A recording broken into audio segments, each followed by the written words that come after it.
Thank you for listening to Discovering the Scriptures with Dr. Peter John.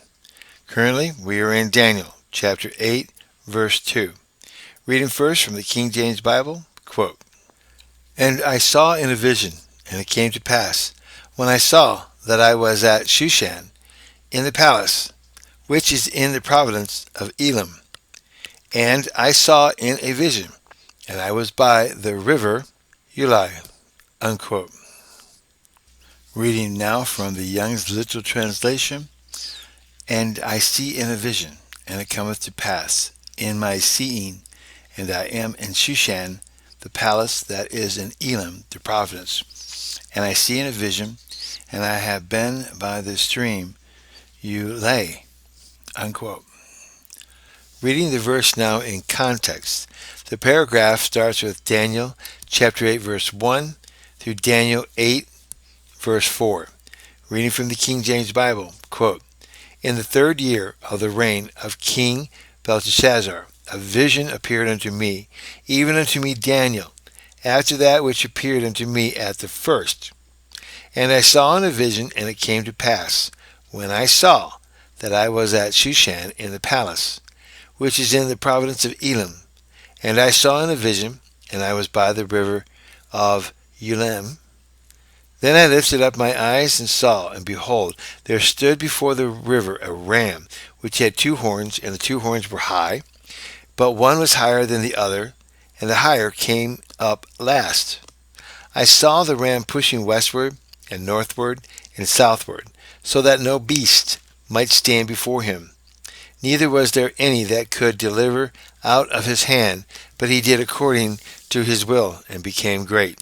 Unquote. I want you to notice that in this verse, the 2nd verse of chapter 8, Daniel, when you parse this out, is writing this passively.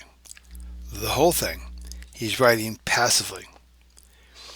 I took a look at it to see if there's anything else I could pull out of this thing, and everything was passive. Let's go along. In Shushan. Now, if you notice, I provide a picture of that palace. It was huge, as you can see. Okay, Shushan is a noun, proper, feminine, singular. That I was, pronoun, first person, common, singular. While I was looking. So this is a verb, it's quail, passive. Infinity construct, first person, common, singular. And so it happened. Again, he's being very passive. This is a verb, quail, consecutive, imperfect, third person, masculine, singular. In the vision. This is a preposition, article, noun, masculine, singular. And I saw, conjunctive, verb, quail, consecutive, imperfect, first person, common, singular. Was, verb, quail, perfect, first person, common, singular. That I was, pronoun, first person. In the vision, preposition, noun, masculine, singular. That I saw, conjunctive, verb, quail, constructive, imperfect, first person, common, singular. The providence, it's a noun, article, first feminine, singular. In Elam, this is a preposition, noun, proper, feminine, singular. Which, pronoun, relative. The citadel, noun, feminine, singular. Ulai, that's U-L-A-I, noun, proper, and feminine, singular. The river, noun, masculine, singular construct, by, preposition.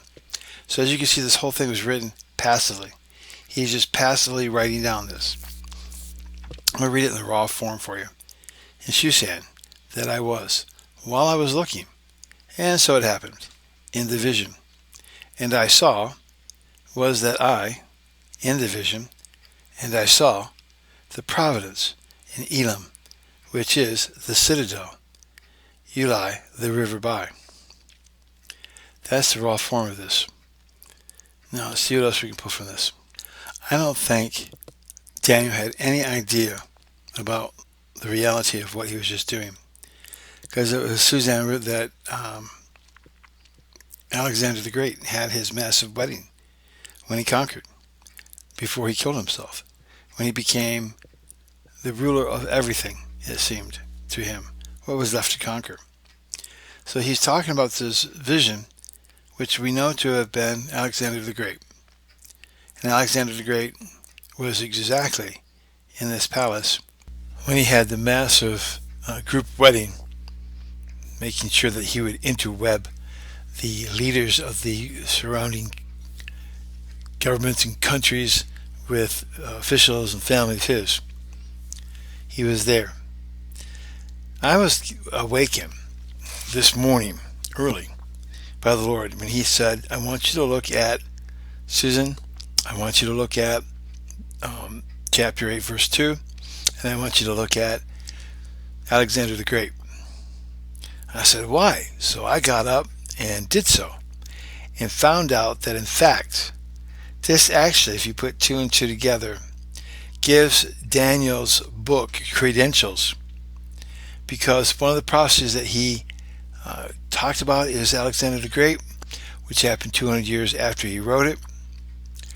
And even to the finest detail, which God is very famous for doing, he puts Daniel in this vision at this location, which happens to be later when Alexander the Great is there to do his massive wedding. Now, was Alexander the Great aware of Daniel's book and prophecy? I don't know. I doubt it. But I don't know. Does he know it well enough where he memorized to go to this place to have the massive wedding so he'd be at the same place during this vision? I seriously doubt it. But again, I don't know.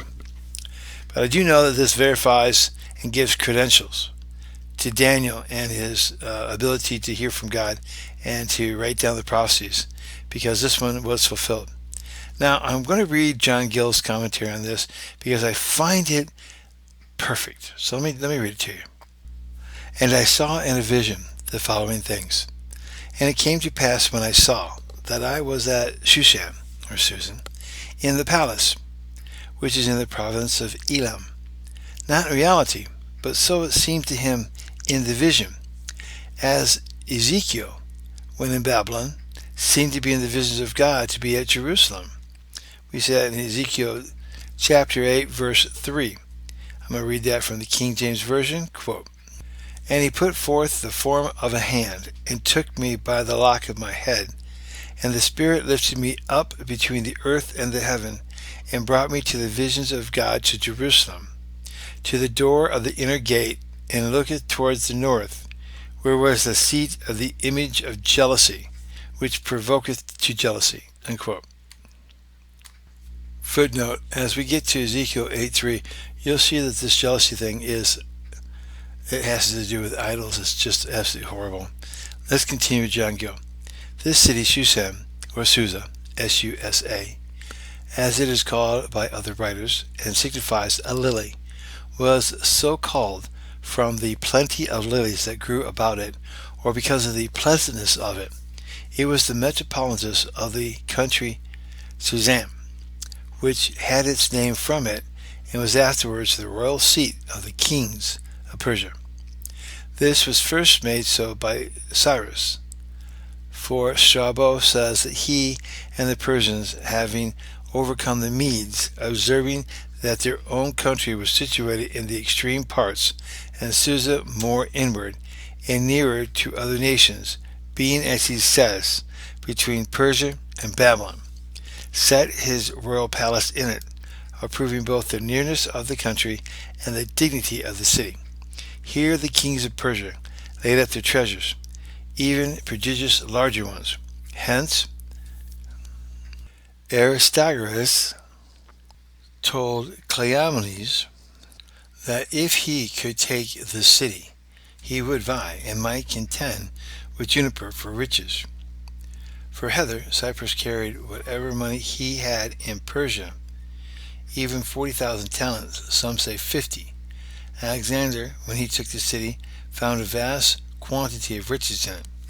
It is called here a palace, and so it is spoken of by Herodias, Diotis Silicus, Pansandrus, and Pliny, and others, as a royal city, were the residence and the palace of the kings of Persia, but the royal palace was not in it at this time. The kings of Babylon had their palace and kept their court at Babylon, where Daniel was. But in vision it seemed to him that he was in Shushan, and which was represented to him as a palace, as it would be, and as the metropolis of the kingdom of Persia, which he had a view of in its future flourishing condition, and as destroyed by Alexander. For, as before observed, it was Cyprus who first made it a royal city, whereas this vision was in the 3rd year of Belshazzar, king of Babylon. Some versions render it a tower or castle, and so several writers, as Strabo, Pliny, they speak of a tower or castle in it.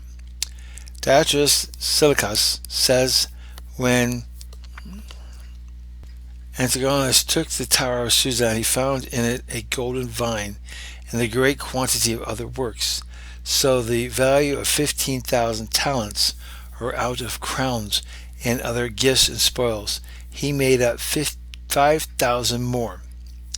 And Pliabus relates that though Molon took the city, yet could not take the fortress, and was obliged to raise the siege, so strong it was. It must be a mistake of Pliny that this city was built by Darius Histippus.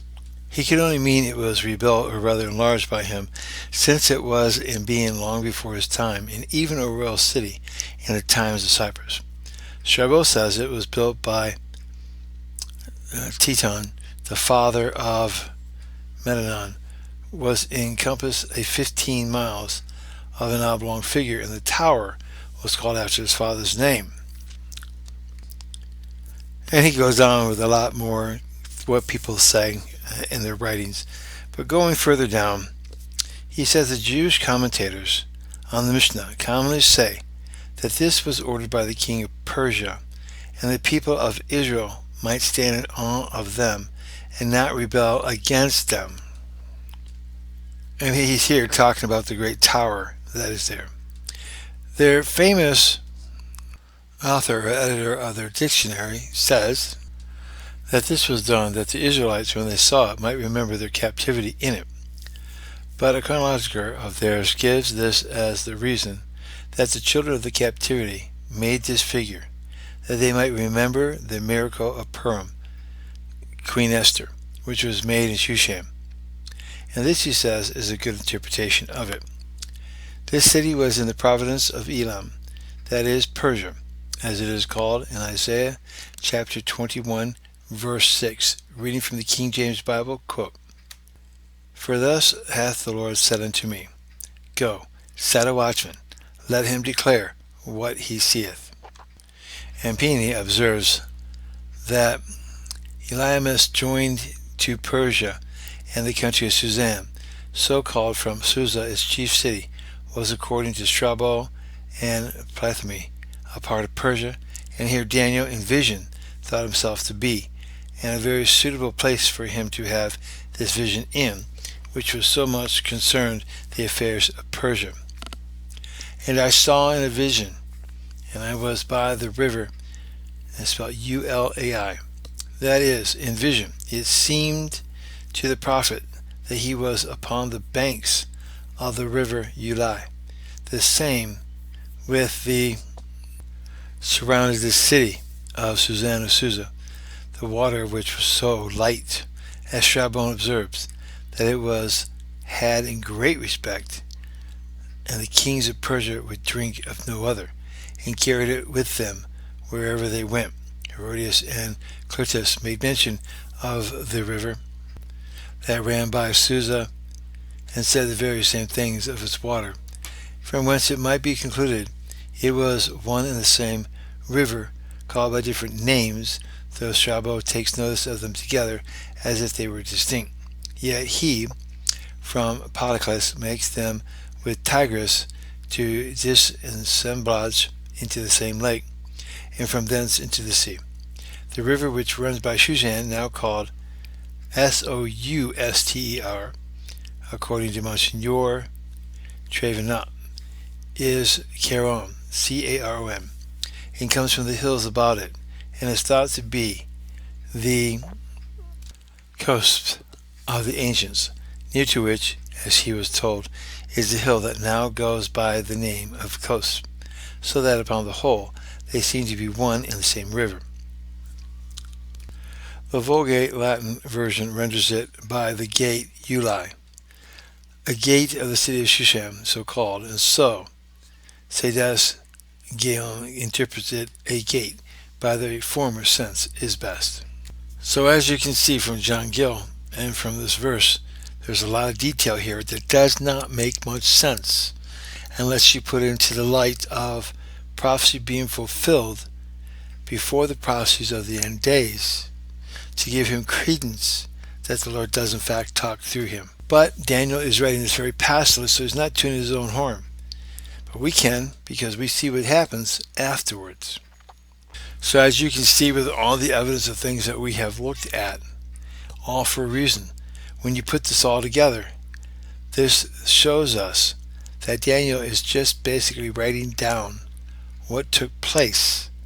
And he's not doing so realizing that, hey, this has a cause, or reflecting back with intensity. He's very casual about this, so he has no idea how important this is later on in the fulfillment of the prophecies of Alexander the Great, and to reveal to us how the Lord put his stamp of approval on Daniel to the rest of us. And he is writing this in the Hebrew language, so it's to warn the Hebrews of things that are about to come.